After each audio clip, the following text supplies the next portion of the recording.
Hey, my name's James Nicholson and welcome to my YouTube channel. Now in this video, I'm going to tell you how to start a rent-to-rent business and why it could be the best way for you to get started in property. Now this property channel is all about my investment journey. We show you the good, the bad and the ugly.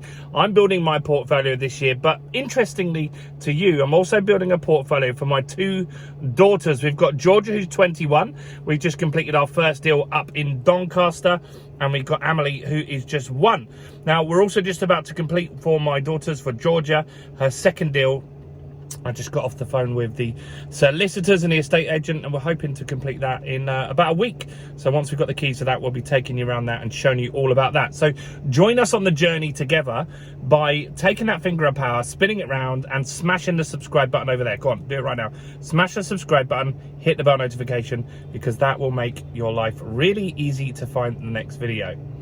So rent to rent. What is rent to rent first? Well, rent to rent is where you rent a property from somebody and then you rent it out in one of two ways off the back of that. So you might rent, for example, a 3-bedroom house, and then you might convert the living room and any dining rooms or anything like that into additional bedrooms and rent it out on a room by room basis. So let's just give some easy numbers on that method. So you could rent a 3-bedroom house for £1,000. You could convert the living room into a bedroom. Do you know how to do that? You just put a bed in it. You want to make it nicer and put furniture and stuff like that, but it's not as difficult as you think. So you put a bed in there, and then you rent out on a room by room basis, which you could rent out, say, for example, at the lower end, £500. We'll use those figures to make it easy. Then you would get £2,500, right? You'd be paying £1,000 to the landlord, and you would get £2,500. Now, out of your £1,500 additional, you would pay the bills, and then anything left over is yours as profit. Now, that's a very good strategy because you're not saving up big deposits on that. Now, I know someone watching this right now, maybe you, is thinking, well, that's illegal. It's subletting. Well, no, it's not.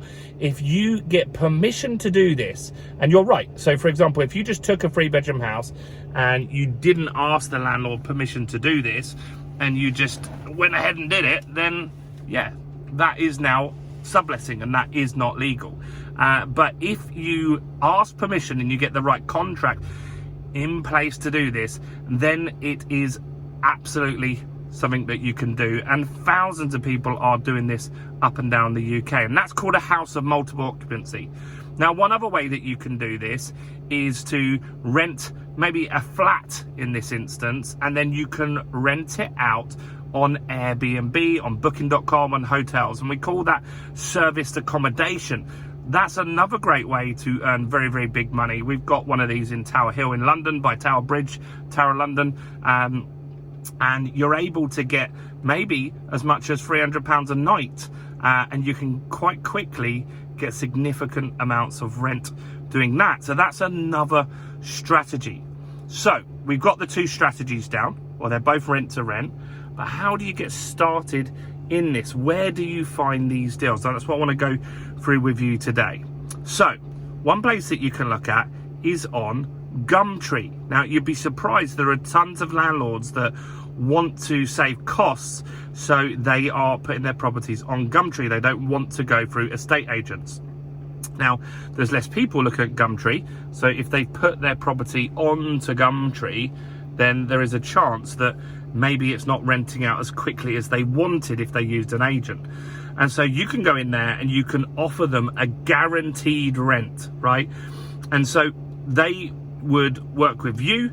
They don't have the hassle of renting the rooms out on a room by room basis, and you guarantee the rent for a year, 2 years, 5 years, whatever you want to agree. Now, you need to put a break clause in there just in case there's any difficulties on your side, and for some reason you don't want to carry on, but you'd be surprised. Lots of people would be interested in that because you maybe are coming in there with experience, or you're coming in there with the guaranteed rent, and that's something that they want to really not have problems with. Now, another benefit to the landlord is if they rent it out and the boiler breaks, then they have to go and fix it. Now, what you would offer instead to be more attractive to them is that if they rent it to you, then you will deal with any of the maintenance, right?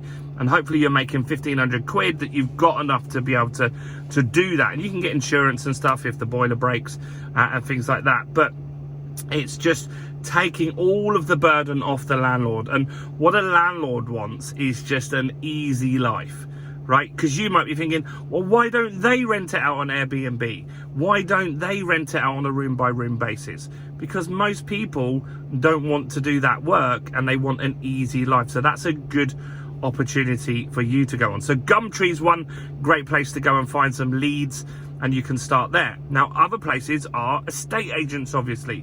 So you can go on to the Rightmove and Zoopla and On the Market and all these other property portals and start building relationships and having conversations with these estate agents. Now, you need to be careful how you word this, right? Because if you say that you want to rent it out as a serviced accommodation, they might not be like interested in that sort of lingo. So you would call it a company let, right? And so they would be more familiar with that sort of language. So you need to get really an understanding on how you talk to the estate agents, but start building that relationship with an estate agent. And once you get one of these deals with an agent, trust me, they are going to give you more and more and more of these, and you'll find it really, really easy to get this stuff working for you. So agents are really, really good.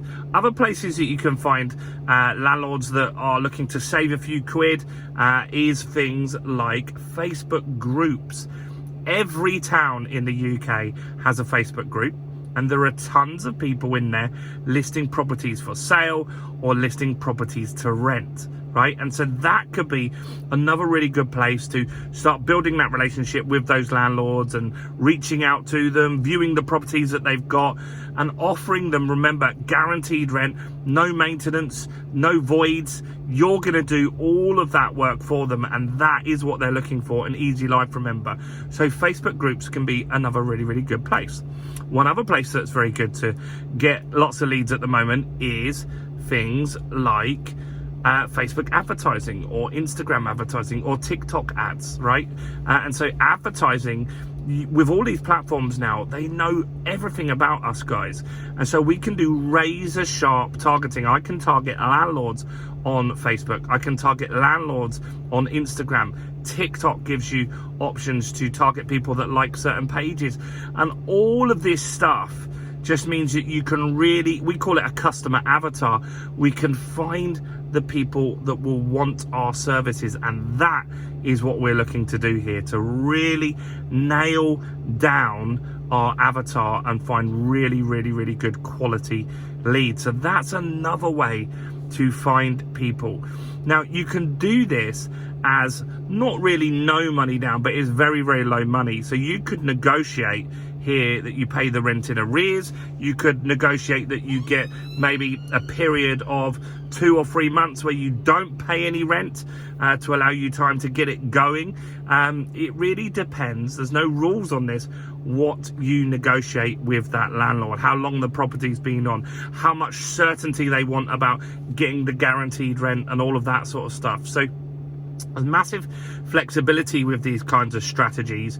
There's no rule, there's no rules saying you have to do this or you have to do that. It's what you negotiate with the landlord is what ultimately ends up being your costs on this kind of deal. Now, if they've got it on for £1,000, what's to say that you don't say, well, look, you want £1,000 for it, but then you're liable for the boiler breaking, any maintenance. How about you rent it to me for £900 and I will sort the boiler if it breaks. I will sort any maintenance issues that come in. It's slightly more attractive for you then, but also it really makes logical sense to the landlord to say, well, yeah, actually I'm saving on estate agent fees, I'm saving on maintenance costs, which normally average around 10%, so you can get a discounted rent, and that can give you that little bit extra profit in there. So that's how you can find rent to rent and get those deals started. I hope you found this interesting and useful. I've got other videos on rent to rent on this channel, and I'll be making more over the next few weeks and months, so do subscribe if you didn't. Give me a quick like on the video, guys. That helps me massively with YouTube. Comment any questions you've got below, and if you want to come to our free event that we're running in London in the next few weeks, then do join the VIP waiting list, which is in the description below right here. I'm James Nicholson. Do go and check out all the other videos on my channel, including this one right here.